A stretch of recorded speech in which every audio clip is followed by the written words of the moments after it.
بسم اللہ الرحمن الرحیم ورفعنا لك ذکرک صلو علیہ وآلہ۔ السلام علیکم محترم بھائیوں، بہنوں، بزرگوں، دوستوں، اہل سلسلہ، آج کے اس پروگرام، اس گفتگو کا موضوع ہے ہم معاشرے میں کس طریقے سے اسلامی تعلیمات کی روشنی میں عزت و توقیر حاصل کر سکتے ہیں۔ اللہ تعالی ہم سب کو اس معلومات بھرے پروگرام کو سننے کی توفیق عطا فرمائے، سمجھنے کی توفیق عطا فرمائے اور اس پر عمل کرنے کی توفیق عطا فرمائے۔ آج کی دنیا میں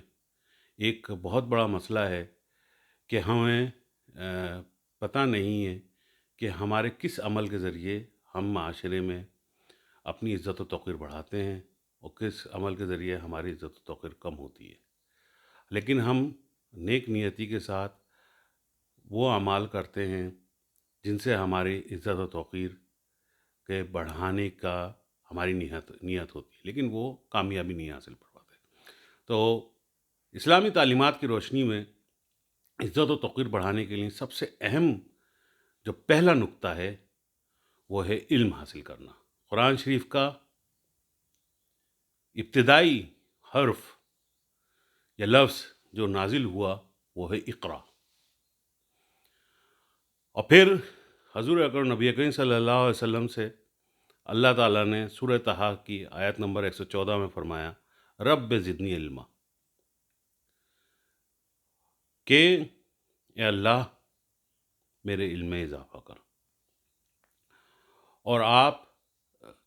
ہم لوگ سب لوگ مل کے اللہ تعالیٰ سے درخواست کر سکتے ہیں، اللہ تعالیٰ سے اس دعا کے ذریعے مانگ سکتے ہیں کہ اللہ تعالیٰ ہمیں بہتر سے بہتر ایمان والا نیک علم عطا فرمائے۔ تو سب سے پہلا جو ہماری نظر میں اس وقت ہے وہ نقطہ کہ ہمیں زیادہ سے زیادہ علم حاصل کرنا چاہیے، اور اچھا علم ہمارے کو نیک کاموں کی طرف لے کے جاتا ہے۔ یہی دوسرا نقطہ ہے کہ اچھا ایمان والا علم، نیک علم، شر کے بغیر علم، جو صرف دنیاوی یا خود غرضی سے بھری ہوئی خواہشات کو پوری کرنے کے لیے نہیں حاصل کیا جائے، بلکہ خدمت خلق کے لیے اور اللہ کے قرب کے لیے حاصل کیا جانے والا علم، وہ ہمیشہ نیک کاموں کی طرف لے کے جاتا ہے۔ اور وہ اچھا علم ہمیں، نیک علم ہمیں اللہ سے ڈر و خوف دلاتا ہے اور ہمیں برے کاموں سے بھی روکتا ہے۔ جب اللہ تعالیٰ نے سورہ فاطر میں فرمایا ہے کہ جو اللہ سے وہی ڈرتے ہیں جو اس کے بندوں میں اسے جانتے ہیں، بے شک اللہ غالب اور بخشنے والا ہے، یعنی کہ جن کے پاس علم ہے وہ اللہ تعالیٰ سے ڈرتے ہیں۔ اسی طریقے سے امام شافعی رحمۃ اللہ علیہ کا قول ہے کہ اللہ سے ڈرنے والا ہی اسے جانتا ہے، یعنی کہ یا اللہ سے، دوسرے لفظوں میں ہم کہیں کہ جو بھی اللہ کے قرب حاصل کرنا چاہتا ہے وہ نیک اعمال کے ذریعے حاصل کر سکتا ہے، اور نیک اعمال ہی اسے نیک علم ہی، اچھا علم ہی وہ اسے نیک اعمال کی طرف لے کے جاتا ہے۔ تیسرا جو ہمارے پاس اس وقت اس گفتگو کا حصہ ہے، تیسرا پوائنٹ یا تیسرا نقطہ جسے میں اسلامی تعلیمات کی روشنی میں بتانا چاہوں گا، صدقہ۔ لیکن صدقے جو ہے ہم نے بہت سارا اس کا لفظ استعمال کرا ہے، ہم بچپن سے سنتے آ رہے ہیں، لیکن صدقہ کا مقصد یہ نہیں ہے کہ آپ کسی جاندار کا صدقہ کریں، بلکہ آپ علم کا بھی، کسی کو اچھی بات بتانا بھی یہ صدقہ ہے، صحیح ہے نا؟ اور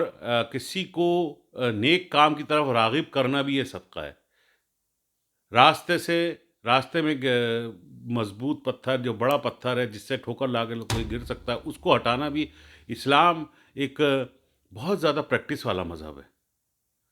اسلام میں جو بھی چیزیں ہیں وہ انسانیت کی فلاح و بقا کے لیے بیان کی گئی ہیں، اور جب آپ انسانیت کی فلاح و بقا کے لیے خدمت کرتے ہیں اور اپنے دل میں اس کو بچا لیتے ہیں، تو پھر آپ اس راستے پہ چل نکلتے ہیں جہاں پہ اللہ تعالیٰ آپ کو عزت و توقیر خود ہی عطا کرتا ہے۔ تو اس میں صدقہ جو ہے، صدقے کا یہ مقصد نہیں ہے، یہ سوچنے والی بات ہے کہ ہم جو ہے کوئی ہزاروں لاکھوں روپے خرچ کریں اور پھر ہم اس کا صدقہ کریں، اور بلکہ صرف صدقے کا یہ مقصد ہے کہ نیک نیتی کے ساتھ جو ہمارے پاس ہے، چاہے وہ علم ہو، پیسہ ہو، دولت ہو، جان ہو، اور ہمارا وسائل ہوں، وہ اللہ کی راہ میں دیے جائیں۔ اس سے عزت و توقیر بڑھنے کا طریقہ کار ہے اس میں۔ پھر چوتھا ہے عفو و درگزر۔ اللہ تعالیٰ نے سورہ شورى میں فرمایا، جو صبر کرتا ہے اور معاف کرتا ہے، یہ یقینی طور اور اہم چیزوں میں سے ایک ہے۔ پھر آگے فرماتے ہیں کہ برائی کی سزا برابر مقدار میں برائی ہے، یعنی کوئی تمہارے ساتھ ظلم کرے تو اس کے برابر سے مقدار سے ظلم کا بدلہ لیا جائے، لیکن جس نے معاف کیا اور صلح کر لی، اس کا اجر اللہ کے ذمہ ہے، بے شک وہ ظالموں کو پسند نہیں کرتا۔ تو یہاں پر عفو اور درگزر کے معنی بیان کیے گئے۔ عفو اور درگزر اللہ، دیکھیں دو چیزیں ہیں، دیکھیں ایک اللہ اور بندے کا رابطہ، عفو اور درگزر یہ ہے اللہ اور بندے کے رابطے میں کہ اللہ اپنے بندے کے گناہ کو معاف کرتا ہے اور اس کو عذاب سے بچاتا ہے، یہ عفو اور درگزر ہے۔ انسانوں کے درمیان رابطے میں عفو و درگزر سے مراد یہ ہے کہ آپ کا اوپر کیے جانے والے ظلم یا برائی جس کا بدلہ لینے کی آپ کے پاس استطاعت بھی ہو اور پھر آپ معاف کر دیں، تو وہ جو ہے عفو اور درگزر کا راستہ ہے، اور یہ اللہ تعالیٰ کے بہت پسندیدہ راستوں میں سے ہیں، اور اللہ تعالیٰ اس کو خاص طور پر پسند کرتا ہے، اور جو لوگ عفو اور درگزر کو اپناتے ہیں ان کے لیے اللہ دیکھیں گے کہ ان کی جو ہے معاشرے میں خود بخود عزت ہوتی ہے۔ اچھا، دوسرا آخری جو نقطہ ہے وہ سب سے امپورٹنٹ نقطہ ہے آج کے معاشرے میں۔ یہ دو جملے ہیں، یعنی کہ دو لفظ ہیں، تواضع اور انکساری، یہ سب مفقود ہے۔ دیکھیں عز و انکساری ہم دنیاوی طور پر اپنے سے بڑے، اپنے سے طاقتور آدمی کے لیے یہ لفظ استعمال کرتے ہیں کہ آپ عز و انکساری اختیار کرو، بادشاہوں کے سامنے، صحیح ہے نا، بڑے لوگوں کے سامنے، ہاں؟ یہ غلط ہے۔ عز و انکساری صرف اور صرف اللہ کے سامنے ہے۔ اپنے سے بڑوں کا ادب کرنا، ان کو ریسپیکٹ دینا، یہ ہماری ذمہ داری ہے۔ اور وہ ادب کیا ہوتا ہے، اس کے لیے ایک جملہ ہے، تواضع اختیار کرنا۔ عز و انکساری کو اگر ہم ایک جملے میں کمپلیٹ کرنا چاہیں، ایک لفظ میں، فقر اختیار کرنا، اللہ کے سامنے عاجز ہو کے رہنا اور بندوں کے سامنے تواضع اختیار کرنا۔ تواضع اختیار کرنے کا مقصد یہ ہے کہ اپنی ضرورت سے زیادہ نہیں حاصل کرنے کی کوشش کرنا، جو آپ ہماری ضرورت ہے اس پہ قائم رہنا، جب وہ ضرورت پوری ہو جائے تو باقی دوسروں کے لیے چھوڑ دینا، یہ تواضع اختیار کرنا ہے۔ آج کے معاشرے میں بہت ساری برائیوں کا جڑ یہی ہے کہ ہم اپنا حق حاصل کرنے کے لیے ہر حدود کو پھلانگ جاتے ہیں۔ یہ میں بات والدین سے کہہ رہا ہوں، یہ میں بات استادوں سے کہہ رہا ہوں، یہ میں بات ان لوگوں سے کہہ رہا ہوں جو اس معاشرے میں رول ماڈل ہے، کہ ہم اپنا حق حاصل کرنے کے لیے ہر طرح کی حدودوں کو پھلانگ جاتے ہیں اور وہ